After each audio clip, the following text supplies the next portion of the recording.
What up, Dokkanners? Global Dokkan's Twitter has released the animations for the upcoming Dokkan Festival BARDOCK and the banner unit. So let's take a look at the animations. Let's check out the voiceover for the active skill and the intro, and then we'll talk about whether you should or should not summon for the banners. So let me pause the music here and let's check this out. And I gotta say, folks, I am very sleepy, so apologies if I don't get to emote as much on this one. I'm just so sleep deprived. Here we go. All right, so this is the banner unit. This is the Int, Tora, and Company. This is sort of like the Raccoon, or sorry, the Ginyu Force banner units from last year.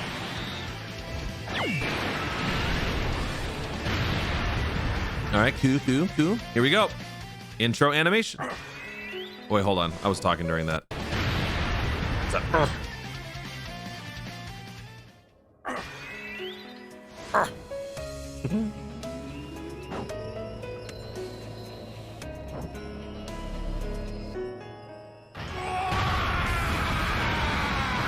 That's actually pretty good. Listen to me. I'm gonna change the future. Okay, that part's a little weird. That scream was good. I like the scream. I think you can feel the heartache on that one. I think also, especially given the recency bias, we just had the BARDOCK DLC on Kakaroto. So that kind of hits closer to home too. This will change everything. Both my fate and yours. The end of the line. Okay, sounds pretty good. Sounds pretty good. Also, one of my buddies pointed out recently that at the end of the animation, you see Goku actually. I don't know if you guys noticed that. The little star glowing in the background, it's not actually a star. And you can see the light is getting smaller and smaller. That is Goku leaving planet Vegeta, which is actually pretty cool. But yeah, I mean, I don't really have anything to say about that one. It sounds good. I don't think it's like overly incredible or, you know, anything bad. Let me know in the comments what you guys think about this. I like the intro animation a whole lot more. I think it actually sounds pretty good on the dub as well. I think it's not as like overly dramatized as it is on the JP version, but I like it. I think it's good. Plus, I mean, this is just meme gold, right? Y'all have seen the memes everywhere. I think that's pretty cool. I like that. You can feel the heartache. Poor BARDOCK. Anyway, let's talk about the units coming up. So let's start with the actual Dokkan Festival leader here. We've got the BARDOCK. In terms of leader skills, actually pretty good. Goku's family storage figures 170%, plus an additional 30 for pure Saiyans. For the super attack, greatly raises attack and defense for one turn, causes immense damage to the enemy. Activates entrance animation once only, randomly changes key spheres of a certain type to rainbow. Attack plus 70, foresees enemy super attacks for 5 turns from the start of the turn when there's an ally whose name includes Goku, or when there's an enemy whose name includes Frieza on the character's attacking turn. Key plus 2 attack and defense plus 150. Oh, it's key plus 2. Plus additional attack and defense plus 40% with each super attack performed up to 120. Very nice.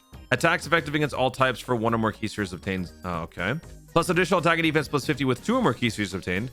Performs a critical hit with 3 or more key spheres obtained. Yo, okay. So in terms of hit a potential build, this is a pretty clear-cut decision. You could either go full additional or full dodge and then put the balance on the other. Given that there is no guard on this unit, given that there's no damage reduction, dodge might be the better option if you guys are active red zone runners. You guys like to run through red zone.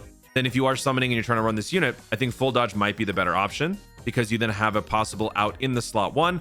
But I think the main point here is that you can scout all attacks for 5 turns. So honestly, having the dodge, it's less relevant because you know what you're going to be doing when this guy's out on the field for the first 5 turns. So either way, in terms of like ease of building your setup, pretty good. But in terms of overall kit, the fact that there's no guard or damage reduction, I think hurts him a little bit, but not to the point where I wouldn't say he's bad. Like, I don't think he's bad.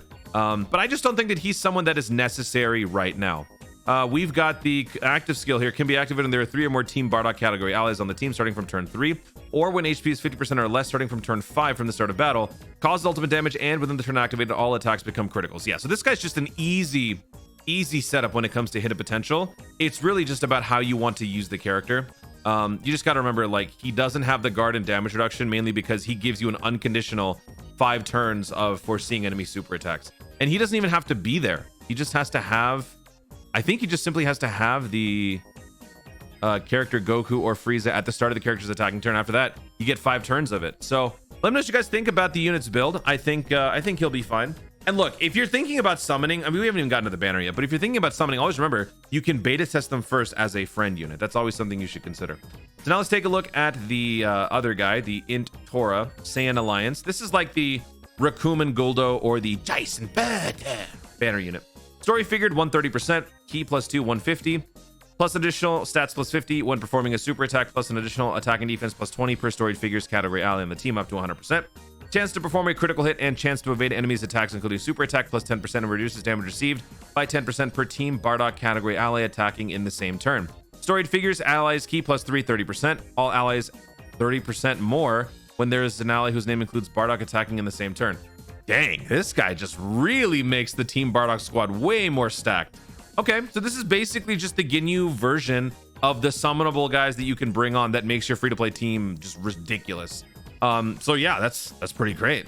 Super attack, raises attack for 1 turn, causes supreme damage, raises super class attack by 30% for 1 turn. Yeah, cool. I like it. I wish there was another one, kind of like how the Ginyu Force had 2. They should have done 2 here. Maybe have like Shugesh or Fasha. Actually, wait, we already have a Fasha unit from a recent Carnival summon, so maybe like one of these guys, the two big dudes. Anyway, now let's look at the banners. So this is the banner from the JP version. So you got the 2 headliners up here, and you got Majin Vegeta. I'm very sleepy, guys. You don't understand. It is 3:30 in the morning. I am very tired. It is Majin Vegeta, it is Super Vegeta, it is Broly and Bardock. Now, what's interesting here is that I kind of got the feeling that this was supposed to be the Saiyan Day banner, but it's not. This is actually the pre-Saiyan Day banner, and you see a lot of Saiyan Day related unit here. 3 out of the 4 SSRs, the Super SSR, or the Saiyan SSRs, I should say, are Saiyan Day. You also got Frieza in here, and you got Super Vegeta. Super Vegeta is fun to use, but really for things like Super Battle Road, his value has sort of been dropping, unfortunately, due to his unfortunate resilience problem. But yeah, a lot of Saiyan Day characters in here, and based on years past, this is actually kind of an anomaly, because if we actually take a look at other banners, the way that they frame the banners before Saiyan Day, you don't see as much Saiyan Day representation on this one. So I feel like things could be very different on the upcoming Saiyan Day banner, which just leads to an even more of a case against this banner, unfortunately. Like, if you like the character, you're probably already going to summon. Like, I know my buddy Masding, and he's going to be summoning like crazy. He's probably going to rainbow the guy at all costs. This is one of his favorite characters, so understandably so. But if you're someone who's on the fence, this is not the time to be summoning. This banner suffers from the AGL Trunks situation from last year. Speaking of, let's actually go take a look at last year's banners. We're still discussing the value of the banner by comparing to other years. So this was the banner that the AGL Trunks was for in the same exact time slot as the Bardock was. So this was pre-Saiyan Day. We had the Trunks, we had the Goku. Goku was a very good unit. Trunks, unfortunately, not the greatest, and given what had preceded this unit, which was the Tech Android 1718, which was better, and given what's going to be happening later on, which is Saiyan Day, this guy just released at a very inconvenient time, and as a result, the unit suffered. Plus, the banner wasn't exactly the most favorable. These 3 units especially are some older characters.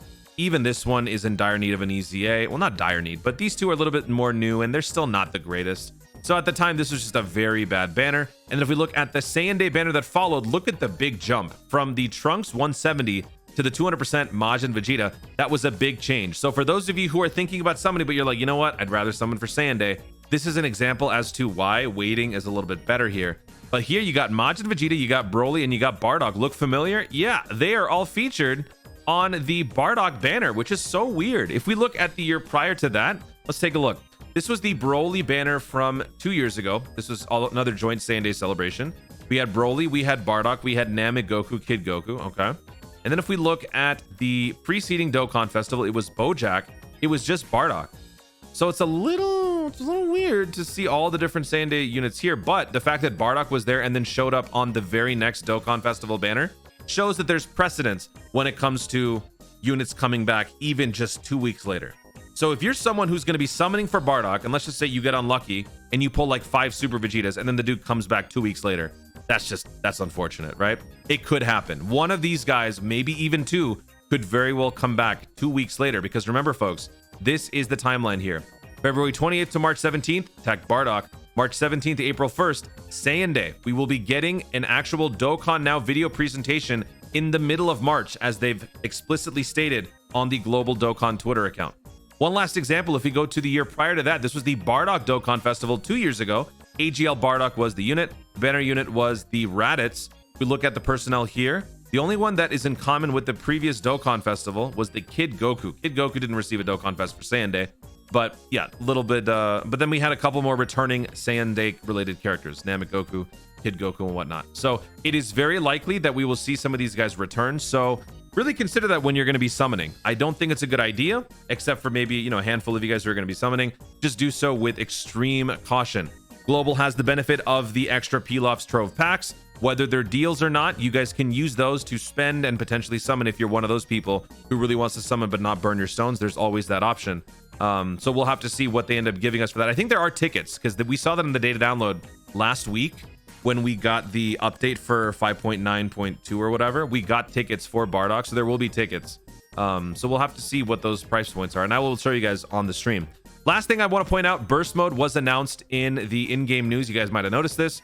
We got the Dokkan event teaser, as I said, and we got burst mode. Burst mode is going to be covering the second installment, which is the BoJack story event. I think BoJack story event or Dokkan event. It's the BoJack Dokkan event. So basically, go watch my video explaining burst mode. It's very useful stuff. Basically, what this burst mode does is it takes an event and it tweaks up the difficulty. It's like when you're playing Halo, you can turn on certain skulls to amplify the difficulty. You do that, and the more difficult you make it, the more points you get. And the more points you get, the more rewards you can get, meaning you can use these burst coins to buy tracks. This is ultimately for making your Dokkan account basically like a Spotify playlist. You can buy more tracks in-game. You can use them when running certain teams. You can have them on your in-game menu and whatnot. It's overall to just help customize your game even further. So it may not seem like there's a lot of point to it, but you can earn up to, I think, 7 or 10 Dragon Stones. So it is worth spending some time into it. So go watch my video explaining how the event works. I will do another video when burst mode comes out, showing you some of the better options to run the event, and we can go on from there. So good stuff coming up for Global Dokkan in terms of summons. Not so much, just be patient. We got some hype coming up during Saiyan Day at the very least. Guys, thank you so much for watching. If you enjoyed the video, be sure to leave a like down below. Let me know in the comments, what are you going to be doing with your summons coming up? Are you going to be summoning for BARDOCK? Are you going to wait? Are you going to see what the unit's like before potentially throwing in a few summons? Are you going to skip entirely? Do you think that this unit is sort of like the AGL Trunks from last year, simply in terms of priority? Not necessarily in terms of whether unit's good or not, but in terms of just falling in between units that you might want for Saiyan Day, but then you also just finished some summons for previous banners and you just can't afford to spend anymore. Let me know what you guys think about all that in the comments down below. Also, be sure to subscribe for more dope content in the future and click the notification bell so that you let YouTube know when to see more of my stuff. Do it. Thanks again. Stay tuned. I'm going to go back to sleep. And always remember to Dokkan responsibly. Good night.